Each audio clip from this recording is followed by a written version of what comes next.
என் அன்பு தோழர்களே, இவ்வாறு போராடி கொண்டிருக்கின்ற விடுதலை சிறுத்தைகளை நக்கல் செய்யும் வகையில் பாரதிய ஜனதா கட்சியை சார்ந்த ஹெச் ராஜா அவர்கள் கூறுகின்றார். இவர்கள் ஏன் தெரியுமா விசிக, இவர்கள் விழுப்புரம் சிதம்பரம் ஆகிய 2 இடங்களில் வெற்றி பெறக்கூடியவர்கள், அதனால் இவர் விசிக என கூறுகின்றார்.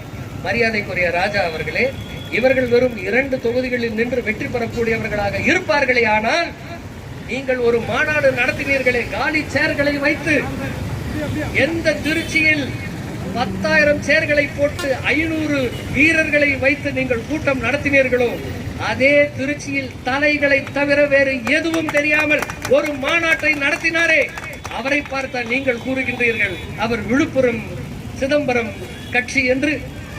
அன்பு தோழர்களே, பலர் நினைக்கலாம் விடுதலை சிறுத்தைகளை எச் ராஜா திட்டினால் திமுக காரன் நீ ஏன் போய் முட்டுக் கொடுக்கிற என்று. நான் முட்டுக் கொடுக்க வரவில்லை, விட்டுக் கொடுக்க மாட்டேன் என்பதை கூற வந்திருக்கின்றேன் என்பதை